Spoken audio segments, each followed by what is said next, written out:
A psychopath reveals almost nothing when they are getting exactly what they want. The hidden agenda usually appears when you interrupt the access. Not with a speech, not with a confrontation, not with an emotional argument. Just one small, calm boundary that costs you nothing to set. You say no. You delay, you ask for time, you stop explaining, and then you watch what happens next. When the access stops, the mask usually slips. That reaction is the small boundary test. This choice triggers a predictable compliance scan, a tactical pivot that reveals their internal map. For example, they demand your time and you calmly say, "I'm not available today." A normal person may be disappointed, but they adjust. A dangerous person starts collecting data. Why did you say no? Can they push harder? Can they make you explain? Can they make you feel guilty? To them, your boundary is not a limit. It is a challenge to their control. There are 5 tactical reactions to watch for: pressure, punishment, tactical confusion, charm, escalation. One of them may look harmless. It is not. The first reaction to watch for is the compliance push. You said no, clearly, calmly, and they heard you, but they keep going. A coworker frames it as urgency. "I just need this one thing, the whole team is waiting." A friend acts like your limit is a personal inconvenience to their schedule.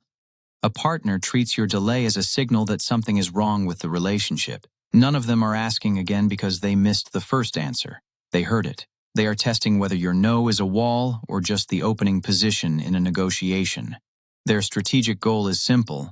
They want to know if pressure can move you. If it can, they have learned something useful. If it cannot, they will try something else. The shield here is straightforward. Repeat the boundary once. Do not add more evidence. The moment you start explaining harder, you are signaling that your no is negotiable. If they can just find the right argument. Now, one push is not proof of anything dangerous. A stressed person, a friend having a bad week, someone who genuinely did not understand, they may ask again. That is human. What separates a normal person from a high-level manipulator is what happens after the second no. A normal person backs off. A dangerous person ignores your reason and repeats the demand in a different shape.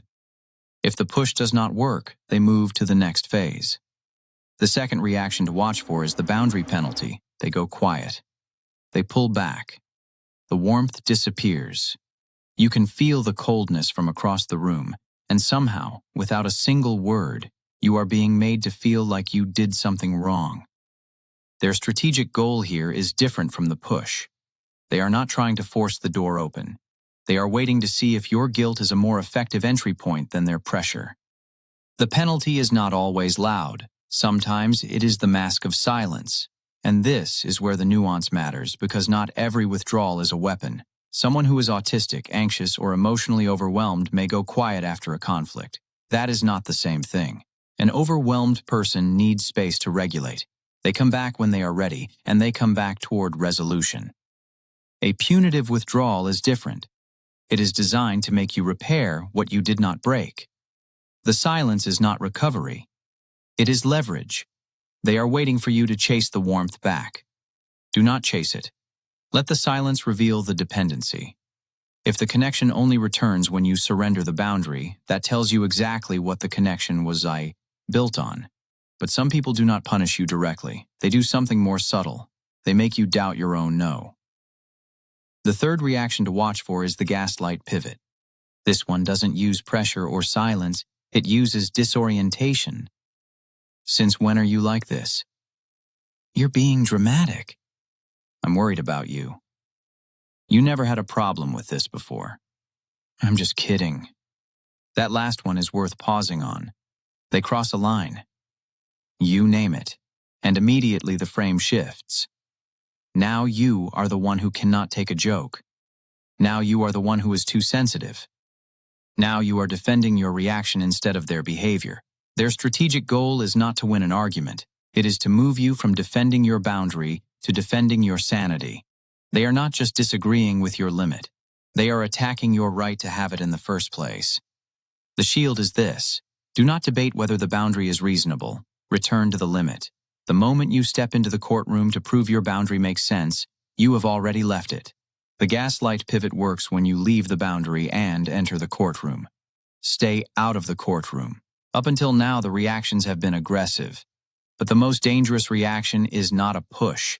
It is a pull. It is called calculated charisma. The fourth reaction is the one most people do not see coming because it does not feel like a threat. It feels like relief. They become warm again, suddenly attentive, unusually kind. They compliment you. They act like the version of themselves you first trusted. They say something like, "I miss how close we used to be," or they position themselves as the wounded party, someone who only pushed because they care so much, someone who is hurt that you pulled away. This is strategic victimhood, and it is effective precisely because it feels like the relationship returning to normal. Their strategic goal is to check whether charm can reopen the door that pressure failed to open. They are not being warm because something changed. They are being warm because the previous tactics did not work, and warmth is the next tool in the sequence. The shield is simple but uncomfortable. Do not reward warmth that only appears after access is blocked. Real warmth does not require you to surrender your boundary. If the kindness arrives exactly when the pressure stopped working, that timing is not a coincidence. It is a pivot. When charm fails to regain access, you may see the final stage. The final reaction to watch for is the power flare. Everything escalates. The request gets bigger. The crisis gets louder. The guilt gets heavier. What started as a small no has somehow become a test of the entire relationship. A neighbor who you decline to help with one favor suddenly implies you have never been a real friend. A partner turns your boundary into a loyalty test. Someone who wanted access to your time manufactures an emergency that requires your immediate response. Tonight, right now, no time to think. That last part is the mechanism. The power flare is designed to make speed feel like responsibility. If you slow down, you are abandoning them. If you think it through, you are being cold. The urgency is the weapon.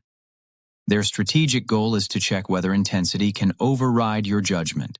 And often the emergency is manufactured specifically to see if a crisis can do what pressure, silence, confusion, and charm could not. Slow everything down? A real emergency does not require you to abandon your own reasoning. A manufactured one does. One more thing here.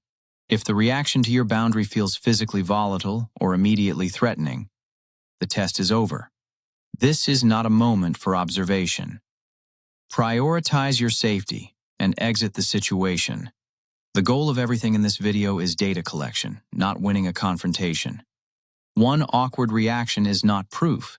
The pattern is the signal. When you set a small, calm boundary and watch what follows, you are running a diagnostic. 3 questions tell you most of what you need to know. Did they respect the number? Did they pivot when access stopped? Did your explanation become ammunition? If the answer to all 3 is yes, you are not looking at a bad day or a communication problem. You are looking at a pattern that was already in motion before you noticed it. The small boundary test does not expose them because you said no. It exposes them because of what they do next. You did not need a confrontation. You did not need a speech. You needed one calm limit and enough patience to watch the reaction without flinching.